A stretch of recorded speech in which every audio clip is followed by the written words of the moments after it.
অকণমান তেওঁৰ লগত ধেমালি কৰিছিলোঁ, তেওঁ মোক যিটো ঠেকেচ মাৰি দিলে। গুড মৰ্ণিং এভৰিৱান, কি খবৰ? সকলোৱে নিশ্চয় ভাল ন? বৰ্তমান আমাৰো ভালে। হিমা চেনাপতি চেনেলৰ নতুন এটা ভিডিঅ'লৈ সকলোকে স্বাগতম জনাইছোঁ। মৰ্ণিং এতিয়া বাজিছে 8:30 বজাত। মই এতিয়া ধুই আছোঁ বৰ্তমান বাচন। মানে মৰ্ণিং 6টা বজাৰ আগতে মই ভাত পানী বনাই মেলি ৰেডি কৰি থৈ যাওঁ, আৰু এতিয়া সেইখিনি চব খালী কৰি এতিয়া বাচন বৰ্তনখিনি ধুই লৈছোঁ।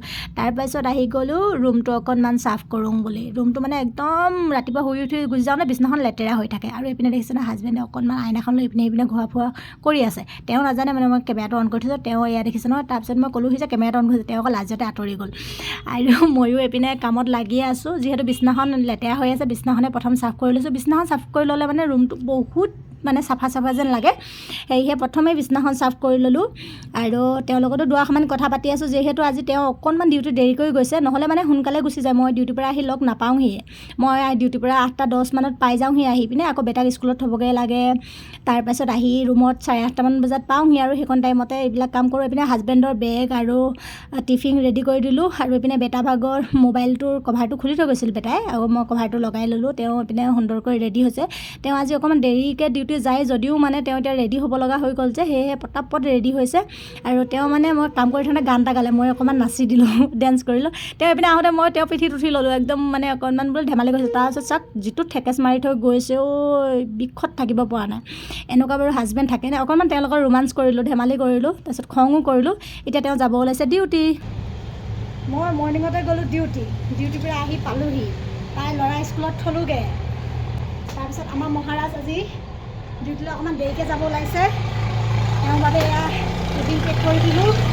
আৰু এইটো দেখিছে নহয়, এই বেগটো যে তেওঁ লৈ লৈছে, এইটো মানে কুচিকৈ ক'লৈ যাব কৈ দিয়া ক'লৈ জিমৰ টোপোলা ডিউটিৰ পৰা বাঢ়ি তেওঁ জিমলৈ যায়। একদম ৰাতি 9টা বজাতহে লগ পাওঁ। কি যে হ'ব মোক কলিজাটো। অ'কে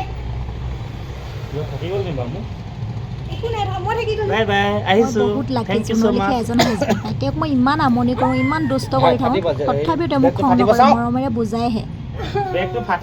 দুইজনে এনেদৰে ধেমালি ধুমুলা কৰি দিনবোৰ পাৰ কৰিছোঁ দেই। আপোনালোকে বেয়াকৈ কমেণ্ট নকৰিব। তেওঁ যোৱাৰ পাছতে মই ঘৰটো মচি ল'লোঁ।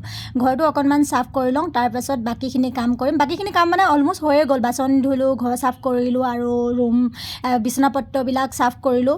একচুৱেলি মানে মোৰ ৰুমটো বহুত বেছি ডাঙৰ নহয় বাৰু, সৰুৱে ৰুমটো। সৰু ৰুম যদিও মানে সুন্দৰ কৰি চাফ চিকুণ কৰি ৰাখোঁ। এয়া সুন্দৰ কৰি চাফ চিকুণ কৰি ৰখা হৈ গ'ল। তাৰপিছত মই কাপোৰ ধুলোঁ, কাপোৰ একদম ধুই পিনে এতিয়া কাপোৰখিনি মেলি লওঁ। মানে মৰ্ণিঙৰ 10টামান বজালৈকে প্ৰায় মই একদম 6টামান বজাৰ পৰা ফুল বিজি থাকোঁ। এইকণ টাইমত সকলো কাম বন কৰি গা পা ধুই তাৰপাছতহে মই মানুহজনী ফ্ৰেছ হৈ একদম ৰেডি হৈ পিনে আপোনালোকৰ লগত অকণমান কথা পাতোঁ। মানে ভিডিঅ' এডিটিং কৰোঁ, লাইভ কৰোঁ, ৰিলছ বনাওঁ, সেইখিনি কাম মানে সেইকণ টাইমতহে। আকৌ ইভিনিং 4টা বজাত ডিউটি যাব হয়েই নহয়। চ' এনেদৰে দিনবোৰ পাৰ কৰিছোঁ। কি কৰিব, অসমৰ বাহিৰত আছোঁ, আৰু লগ হং বুলি ক'বলৈ কোনোৱেই নাই। হাজবেণ্ড ৱাইফতে অকণমান ধেমালি ধুমুলা কৰি টাইমবোৰ পাৰ কৰিছোঁ। যদি ভিডিঅ'টো ভাল লাগিলে লাইক কমেণ্ট কৰিব। Bye bye.